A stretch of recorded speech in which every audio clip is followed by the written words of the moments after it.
Nahnu tariqatuna hazihi al-dhillu wal-inkisar.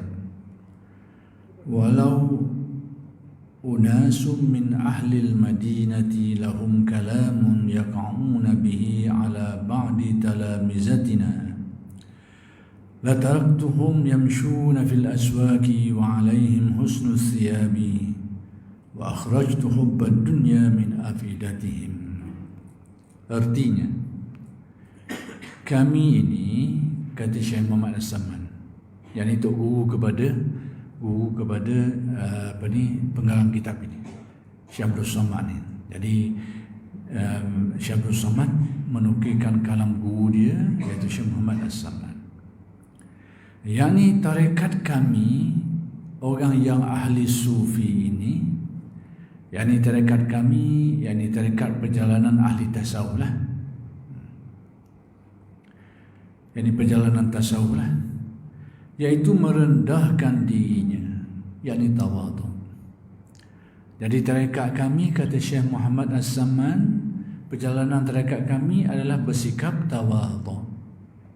Tawadhu ni artinya rendah diri, rendah hati, rasa hina diri, tidak menyombongkan diri, tak rasa diri lebih daripada orang lain. Itu tawadhu. Sebab itu antara pesan-pesan guru kami, kalam yang pendek tapi sangat terkesan pada hati para murid ini, iaitu kata-kata guru kami, mudah dia tapi maksudnya lebih kurang lah, iaitu jangan merasakan diri kita ini lebih baik dari sesiapa pun. Itu antara pesan guru kita. Perkataannya mudahnya, tapi intipati dia tu, daripada kalam dia tu cukup bermakna dalam tasawuf. Jangan merasa diri lebih baik dari sesiapa pun secara umumnya. Jadi itulah hakikat tawadhu. Tapi kadang-kadang setengah orang yang ada kalam, dia banyak soal sikit lah. Dia kata takkanlah kita nak rasa kita ni tidak lebih baik daripada orang kafir pula. Ni kata-kata umum. Kenyataan umumnya, secara umumnya, jangan kita rasa lebih baik dari sesiapa pun. Secara umumnya, secara perinciannya, tengok keadaan lah pula. Cuma nak kabarnya, kalau ada orang ni, kalau tak senang dengan tasawuf ni, dia cari lubang macam-macam lah. Takkanlah kita nak rasa kita ni tidaklah lebih baik daripada orang kafir pula, ataupun kita ni tidaklah jadi lebih buruk daripada binatang pula. Macam-macam. Tapi sudah dijelaskan dulu. Syekh Abdul Somad dalam kitab ni sudah menjelaskan pada waktu membahaskan tentang sifat tawadhu ataupun sikap takabur yang lawannya tawadhu, iaitu kata-kata ahli tasawuf ni, bila mereka kata bahawa kita hendaklah merasa kita ni hina daripada sesiapa jua pun, sebenarnya dari segi-segi tertentu. Kalau kita dengar kafir, kata-kata tu terpakai. Demikian juga kita dengan binatang, terpakai. Yakni dari sudut-sudut tertentu, memang kita ni adalah, kita ni lebih dari sudut-sudut tertentu. Kita ni lebih rendah. Dari segi mana? Kita ni contohnya, kalau kita banding dengan orang kafir, dari segi kita orang mukmin, orang kafir pula, kita ni orang mukmin, orang beriman dengan Allah ni, kemudian orang kafir ingkar tu, dari segi tu memanglah orang beriman lebih baik. Tak nak lagi dah tu. Tapi kata-kata ahli tasawuf ni, jangan kita rasa lebih baik dari sesiapa pun ni, dalam kisah macam ni dari angle lain, sudut lain, sudut mana? Iaitu kita ni, kalau kita tengok dari segi kita sekarang beriman lah, tapi kita boleh jamin bahawa iman kita akan jadi kekal molek ke atau macam mana? Kalau kita rasa, contohnya kita hidup di retail ni, kenapa orang ni dia masuk angel? Kita ada master ataupun ada prestige. Memang pada adat ni kita akan rasa kita pandai pada dia. Tapi dalam sudut lain, kalau dalam kita kata dari segi Allah ni, kita tak tahu. Tapi di dunia ni lagi pada adat. Pada waktu tu okeylah, sudut tu sama juga perkara macam ni. pada waktu semasa tu, kalau kita orang mukmin banding orang kafir, memang baik orang mukmin lah. Tak ada orang kata orang mukmin lebih buruk daripada orang kafir pula. Semasanya tu. Tapi kata-kata ahli tasawuf ni, bila kata jangan kita rasa lebih baik dari sesiapa tu, dari angle-angle tertentu, dari sudut-sudut tertentu terpakai. Contoh macam mana? Banding kita dengan orang kafir tadi tu, dari segi kemungkinan bahawa kita, dari segi kemungkinan ada kemungkinan manusia yang beriman akhir sekali dicabut iman. Ada kemungkinan tu.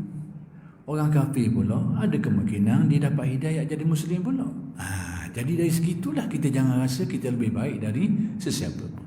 Tapi dalam penilaian semasa, pada waktu beriman dengan orang ni waktu tidak berimannya, memang orang ni lah lebih baik. Itu maksud. Sama juga dengan binatang. Sudah dijelaskan. Takkanlah kita nak kata manusia lebih hina dari binatang pula. Secara pada waktu semasanya sudah tentulah manusia. Tapi dari sudut tertentu ada bahagian binatang tu lebih baik dari kita. Dari segi mana? Kita ni manusia akan mati, akan dihisap. Tak tentu lagi kita straight masuk syurga. Kena molek, kena neraka dulu. Binatang ni dia mati, tak ada hal langsung dah cerita dia. Dari segi tu memang baik dia lah daripada kita. Dari segi tu. Jadi bila ahli tasawuf berkata demikian, berarti kena tafsir. Kena tafsir dan kena hurai. Bahawa bila mereka menganjurkan bahawa jangan merasa diri lebih baik dari sesiapa pun, itu pada secara umumnya. Dan kalau hal-hal tertentu tadi itu dari sudut-sudut tertentunya. Itu. Dan ini sudah seperti yang saya sebut tadi, sudah dijelaskan pada fasa yang dululah. Pada ketika dia membahaskan tentang masalah takabur ni, maka sama juga kalau kita buat bandingan hal keduniaan. Kita ada master, ada PhD, atau SPM je. Kalau kita ukur dari segi taraf pendidikan, memang tinggi PhD dengan tinggi master dengan PhD lah pada SPM. Tapi dari segi yang lain, tak tentu lagi. Kena molek, PhD ni biasa dari segi rupa, SPM ni kaya raya, kena molek. Si pandai lagi kena molek. Sudut tertentu. Sama jugalah. Tapi kalau kita banding dari segi pendidikan, stopwatch tu memang baik, lebih baik mestilah. Itu maksudnya.